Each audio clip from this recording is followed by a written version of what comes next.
원본 동일성, 무결성 이런 거 유지하기 위해서 지금 네. 저장을 전체 정보를 저장해야 된다. 이게 대검하고 네. 검찰의 설명인데 네네. 이게 맞는 얘기입니까? 그거는 이제 대법원 판례 취지하고도 맞지 않습니다. 네. 첫 번째로 이제 그 디지털 증거에 관해서 증거 능력을 부여하기 위해서 말씀하신 원본과의 동일성, 네. 또 무결성. 그러니까 압수한 후로 이제 봉인되고 또 그거를 이제 포렌식하고 또 법원에 제출되는 그 과정에 대해서 고의 네. 또는 실수로 네. 그 증거가 변경이 되었는지 여부, 그 무결성이란 두 가지 분들이 확인돼야 되는데요. 네. 엄격한 증명을 요하는 것들이죠. 네. 근데 요 과정에서는 그 본래의 원본과 이것들이 이제 하드카피 또는 이제 이미징한 매체 사이의 네. 해시값이라고 있습니다. 네, 해시값은 이제 해시 함수에 따라서 이제 그 설정되는 이제 고유의 디지털 전자지문이라고 맞습니다, 얘기하더라고요. 맞습니다.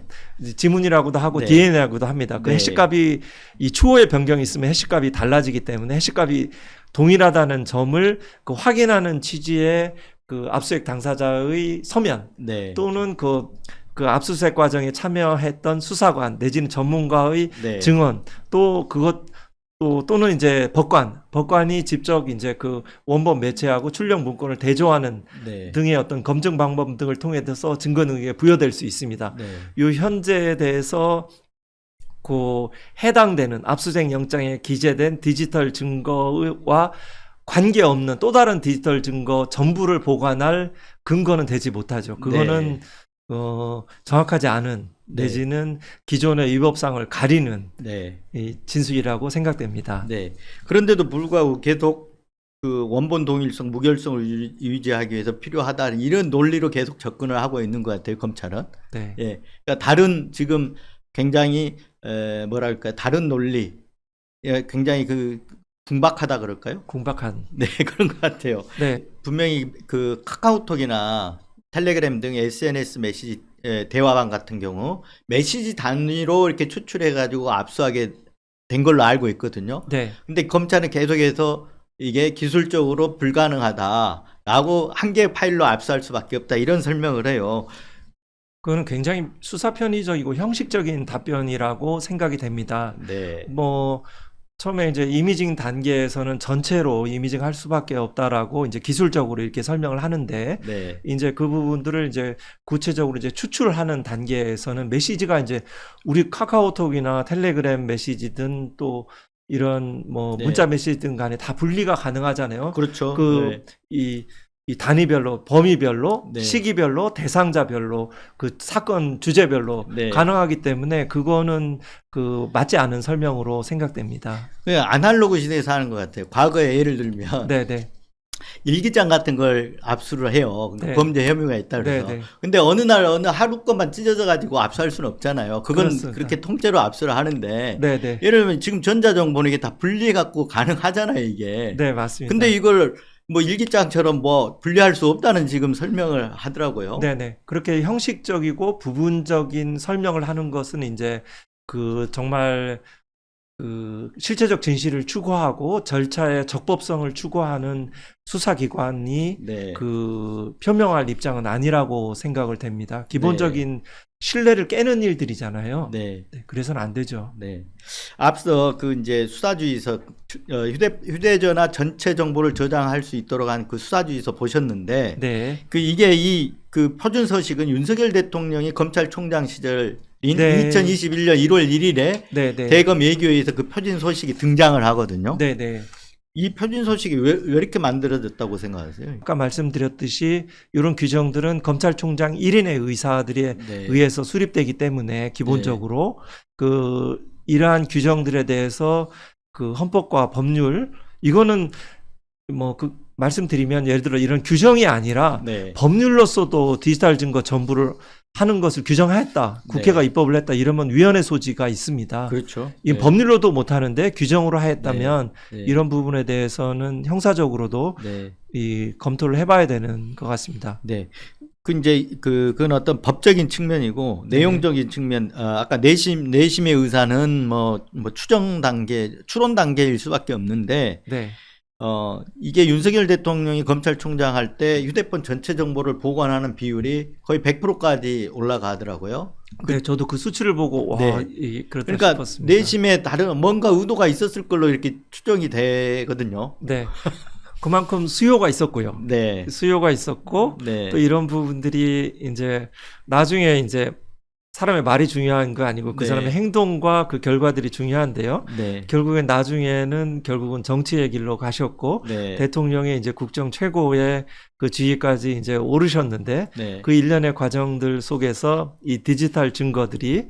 그 어떠한 역할을 했을지 한번 살펴볼 지점이 있을 것 같습니다. 그래 국정조사를 반드시 해야 될 것 같다는 느낌이 들어요. 그리고 윤석열 대통령이 검찰총장 시절에 그 유행이랄까요? 그 검찰이 내세우는 것 중에 하나, 용어 중에 하나가 살권수였지 않습니까? 살권수, 살아있는 권력에 대한 수사. 그러니까 살아있는 권력이라면 그 시점에서 굉장히 그 유력 권력의 핵심에 다 들어가 있는 분들 아니겠습니까? 청와대하고 조국 법무부 장관이 네. 대표적이었죠. 그 사람들의 수사를 하면서 휴대폰을 압수를 해서 정보를 기내에 저장을 했다. 저는 그랬을 가능성이 매우 농후하다고 보는데요. 그러면 어떻게 됩니까? 이후에 아까 말씀하신 대로 그 행보, 그다음에 이 정치 선언, 정치 참여를 한 이후의 행보에 이거 활용됐을 가능성 어떻게 보십니까? 네, 그 부분은 구체적인 것까지 제가 뭐 네. 증거나 이런 자료에 따라서 확인된 바는 없지만요. 네. 예를 들어서 이제 그 검사 이제 정치하시는 분들이 많잖아요. 네. 검사 출신들이 기본적으로 검사가 바로 정치 네. 이런 분들 여러 가지 한번 이 상황들이 이제 네. 마치 긴급 피난과 이런 그 정당할 요소들이 있는지 한번 살펴보긴 해야 되죠. 그렇지만 네. 이제 여야를 불문하고 네. 이 특징 중에 하나가 어떤 이슈가 발생을 하면 그 말을 한 스피커, 네. 그 발화자에 대해서 당신은 이러이러한 과거의 그 범죄 정보와 비위 정보가 있다는 것으로 네. 이제 이야기들을 이제 대응하고 풀어나가는 방식들이 있지 않습니까? 네. 네. 가능성이죠. 있을 네, 가능성. 그렇습니다. 네. 그런 네. 가능성들은 한번 살펴봐야 되죠.